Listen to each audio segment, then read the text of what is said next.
I love about that is if there was a Neil Gaiman sort of brand identity or whatever, nobody would let me do this. And as it is, my publishers go, yeah, it's funny, we love it, people will buy it, it's by you. Nobody knows what I'm going to do next. Often not even me. So I'm allowed.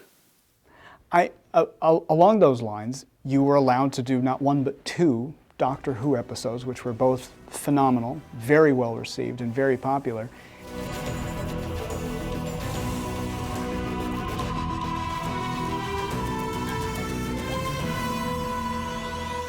How long had you wanted to do something like that? Oh, let's see. What am I now? I'm 52, and I saw my first Doctor Who when I was 3.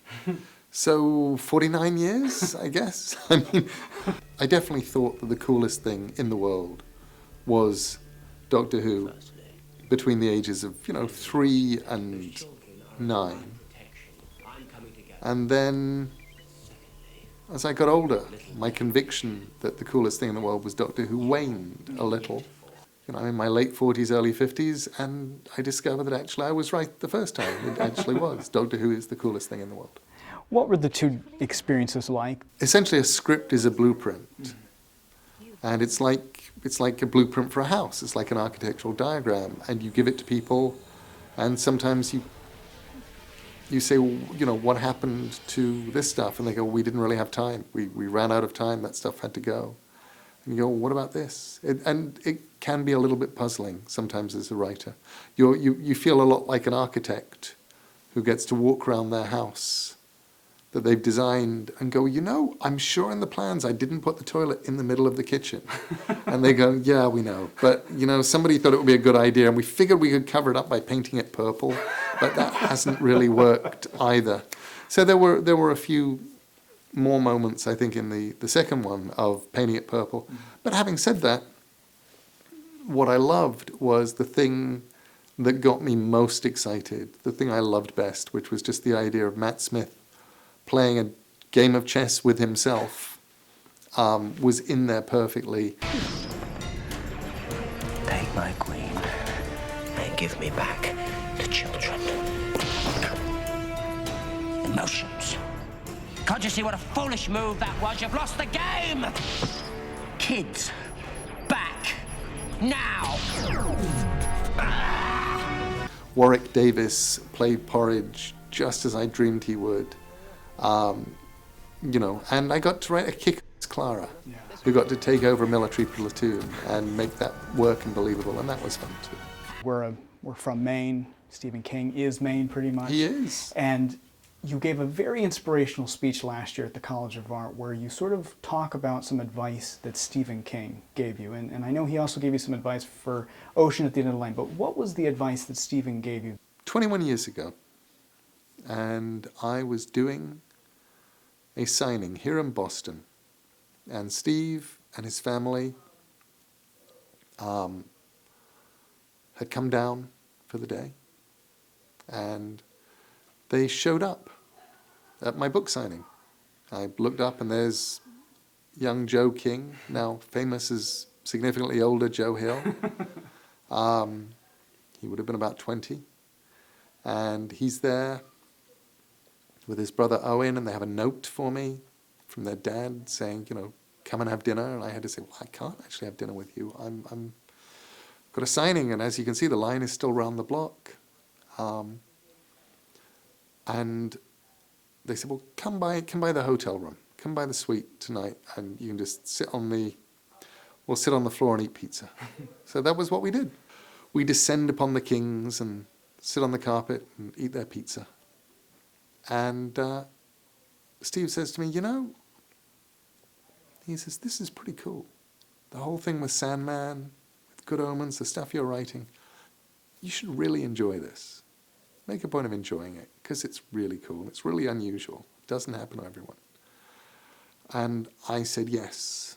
And then I went back to worrying about it. And I spent at least the next sort of, 18 or 19 years worrying.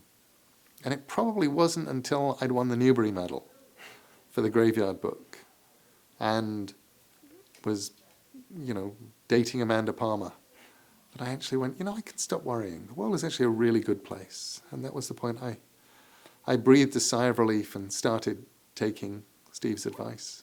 But he was also, in many ways, instrumental in Ocean at the End of the Lane. I was in Florida, and I've been asked to interview him for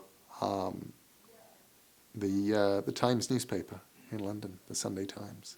So drove across Florida to Sarasota, where they have a winter home, and spent a day with him and with the much older Joe King, and caught up on everything, and was just reminded, talking to him, about the power of writing every day and what it means to write every day, and that, if you're a writer, it's so easy to get dragged into other things, and actually the thing that saves your life is the writing. And that was what threw me back into Ocean at the End of the Lane and why that book exists. I was writing the book with an incredibly small audience in mind. I wrote it for Amanda. Amanda Palmer, my wife, is a rock singer. She's a chanteuse and a songwriter. And in 2012, she went off to Melbourne, Australia with her band to make an album, which wound up being called Theatre is Evil. And she was gone. She was out of my life for several months. And I missed her. So I thought I'd write her a short story. And the short story was just for Amanda. It was this thing that was going to be hers.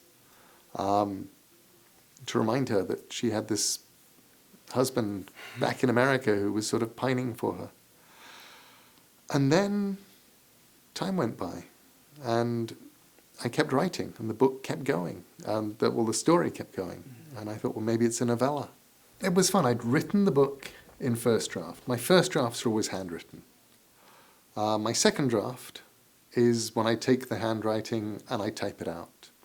So what I was doing for Amanda was each night I would read her everything I typed out that day. And it definitely, the process of reading aloud is a really good one for people who want to create fiction. And it's one that I cannot stress enough. Just read it aloud. Find out whether it works or not. That's how you find out. With Amanda, every night I would read her what I'd written, and read it to her in the knowledge that she'd just got back from Australia. She'd had a long day mixing her new album in the studio, and at some point in the reading process, she was going to fall asleep. So I had no vanity, and was not worried or upset about her falling asleep. It really comes from the perspective of a 7-year-old. How did you find that voice? I was a 7-year-old. It's actually a really interesting kind of voice to get, because on the one hand, you're reading something with 2 points of view at the same time.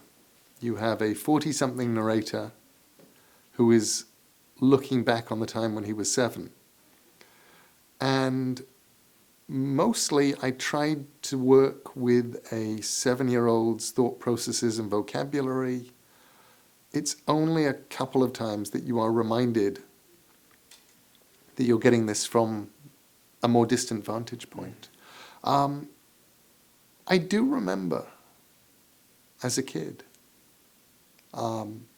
reading books for kids, featuring kids, by adult authors, and I would read these books and go, you have obviously completely forgotten what it was like to be a kid. I don't know how you could have forgotten. Is there some kind of weird drug they give adults when they turn 20 and suddenly it all goes away?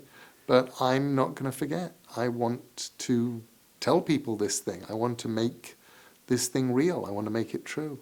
And so for me, the perspective of the 7-year-old in Ocean at the End of the Lane was as true as I could get it. Are you at a place right now where you can pretty much call up your publisher and say, I'm going to do this today? And they just go, okay, Neil, go ahead and go do that. Yes. But that's something that I got to very intentionally. That was always very important to me. When I was, 23 years old, I was a journalist, and I would interview a lot of best-selling authors. And I talked to them, and not normally during the interview, but afterwards, over some food, over some drinks. They would start telling me about the book they'd written that their publishers wouldn't publish. These were real authors. These were people you'd heard of. And one of the things that became incredibly important to me back then is I thought, okay, in my dreams, I want to be a proper author. And I need to make sure that that never happens to me, that I do not grow up to be somebody who is allowed to do one thing or is only successful at one thing. And, it was kind of fun. Last week I was talking to, I will not name names, but let's say comfortably one of the 5 best-selling authors in the world. And this person was grumbling to me that all they were able to sell was the series of books that had made them famous and that people wanted. And their other books and things from their backlist and stuff just didn't sell in the same way, and people weren't interested. And I thought, I am so lucky because I go and write books and people trust me and they know that whatever I'm going to do next is not like the last thing I did.